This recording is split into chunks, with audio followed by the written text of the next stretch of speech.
لو كنت عايش في مصر سنة 2009 فأكيد مستحيل تكون نسيت اليوم ده. فاكر الشوارع كانت عاملة إزاي ساعتها؟ فاكر الأعلام اللي كانت مالية البلكونات؟ طب فاكر شكل القهاوي؟ طب فاكر التوتر اللي كان هاري بطنك؟ والإحساس بإن البلد كلها واقفة على رجل واحدة والكل حاطط إيده على قلبه؟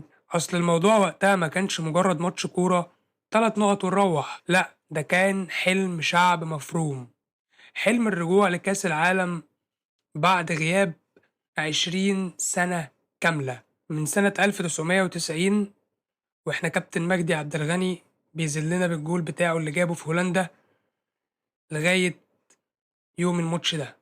أجيال كاملة اتولدت ودخلت المدرسة واتخرجت واتجوزت وهي عمرها ما شافت تيشيرت منتخب مصر في كأس العالم، لحد ما ظهر الجيل اللي ما بيرحمش، جيل المعلم حسن شحاتة، جيل فيه تريكة، وائل جمعة، سامي الحضري، أحمد حسن، عمرو زكي، عماد متعب.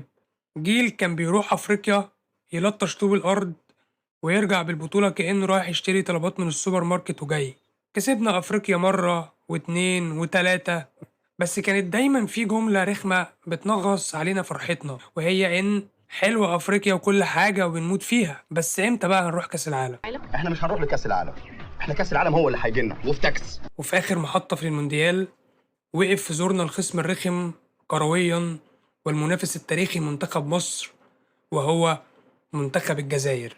والماتشات دي بالذات بينا وبينهم كانت دايما مشحونة وليها حساسية وطار قديم شغال من سنين، من أيام تصفيات كأس عالم 1990 لما صعدنا على حسابهم في استاد القاهرة بهدف الكابتن حسام حسن.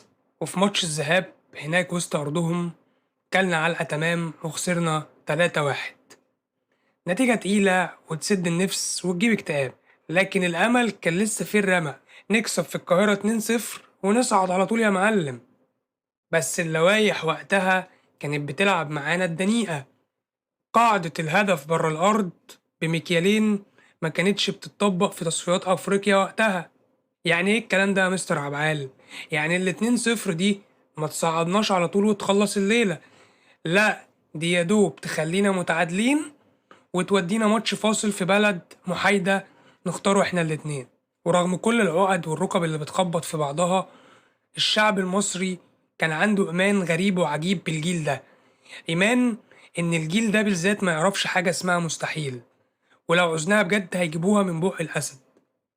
وجه اليوم اللي مصر كلها مستنياه، يوم 14 نوفمبر 2009.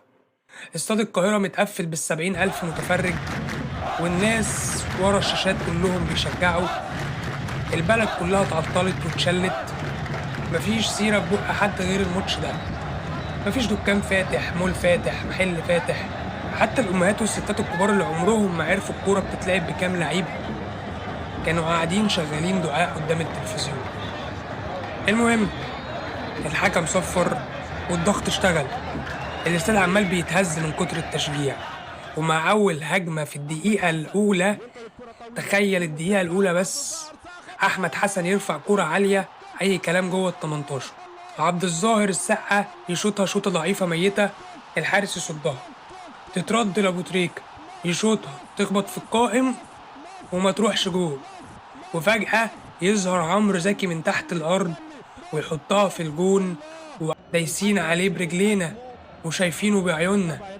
لكن الفرحة السريعة دي كان مستخبي وراها كمية رعب وسواد احنا ما شفناهوش في حياتنا قبل كده. الجون جه بدري قوي يا فنان، وده معناه انك محتاج تفضل ضاغط وحابس انفاسك وراكب الماتش 88 دقيقة كاملة قدام فرقة زي الجزائر سابت الماتش ورجعت كلها تدافع بالأتوبيس ورا، وكل دقيقة كانت بتعدي كانت كأنها سنة سجن. الشوط الأول خلص 1-0، الشوط التاني بدأ ومعاه بدأت الأعصاب تسيح والمشجعين ما يشوفوش قدامهم، كل فرصة تضيع كانت بتعمل نغزة في البطن، كل كورة بتعدي جنب القائم بتخطف الروح، الوقت بيجري زي الصاروخ والحلم عمال يبعد ويملص من ايدينا. وصلنا للدقيقة 80 لسه النتيجة 1-0، الدقيقة 85 ولسه النتيجة 1-0. الجمهور في المدرجات صوته بدأ يروح وجاله حالة ذهول. المعجزة بتهرب بره الملعب، والجول التاني حالف 100 يمين مش عايز يجي. وخلاص شكل رحلة الجيل الذهبي ده كله هتنتهي هنا بدموع وكسرة نفس على استاد القاهرة، استاد الرعب. لكن لو في حاجة واحدة بس ودرس العمر اللي علمه لينا جيل حسن شحاتة ده، فهو إنك إياك تحكم على الماتش قبل ما الحكم يحط الصفارة في بقه ويصفر بنهاية الماتش. دخلنا في الوقت بدل الضايع، الاستاد كله واقف على الكراسي والكنب كله في البيوت، مفيش حد قاعد عليه، مفيش مخلوق قادر ياخد نفسه أصلا.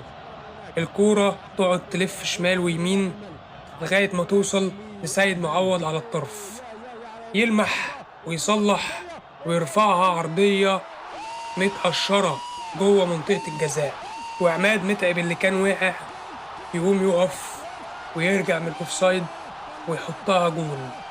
مصر 2 الجزائر 0 في الدقيقة 95 في آخر ثانية وفي آخر نفس في الماتش.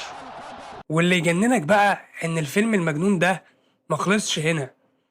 إحنا كسبانين 2-0 والاستاد ومصر كلها حرفيا مقلوبة، والجزائر حرفيا انهاروا ومش مجمعين. ولو كنا حطينا التالت كنا صعدنا رسمي من قلب القاهرة ومن غير ما نروح لماتش الفاصل ولا وجع الدماغ ده كله. وفي وسط الهستيريا والاحتفالات والشماريخ بجول متعب، وفي آخر دقيقة من الماتش تترفع كورة عرضية عالمية تلف وتروح لمحمد بركات وهو رايح يجري على الجون. بركات بيلعبها ببطن رجله على الطاير في الزاوية القريبة. في الثانية دي الزمن وقف. الكورة دي لو كانت جوه كانت خلصت الدنيا. كان زمان الجيل ده وهو أفضل وأقوى جيل قدم كورة ممتعة في تاريخ مصر، صعد لكأس العالم من الباب الكبير وهو في عز جبروته. لكن الكورة حبت تلعب بأعصابنا زي ما هي بتلعب بأعصابنا دايما. كورة بركات بتعدي جنب القائم بسنتيمترات وتطلع بره عشان تضيع رصاصة الرحمة اللي كانت هتعفينا من سيناريو السودان ده كله، ويفضل الماتش ده مكتوب عليه إن يسيب جوانا الفرحة والحسرة في نفس اللحظة. يمكن بعد كده الحلم مكملش ولفت ظهرها لينا، ويمكن النهاية هناك في أم درمان في السودان كانت صدمة مؤلمة للكل وجابت لنا اكتئاب. بس ده موضوع تاني خالص وما يقللش من الليلة دي، لأن الليلة دي ليلة عمرو زكي وجول الدقيقة 95 بتاع عماد متعب. ليلة استاد القاهرة اللي كان بيرقص ويهتز من الفرحة هتفضل واحدة من أعظم وأحلى الليالي الكروية اللي عاشها المصريين في تاريخهم. في ماتشات بتكسبك بطولة، وفي ماتشات تانية بتكسبك ذكريات تعيش عليها العمر كله وتتحكى بيها.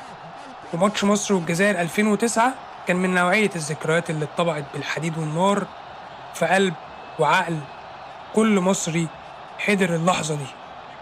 قولي بقى في الكومنتات انت كنت فين وقت الماتش ده واتفرجت مع مين، وكورة بركات دي لما ضاعت عملت فيك ايه. اشوفكم الفيديو الجاي، سلام.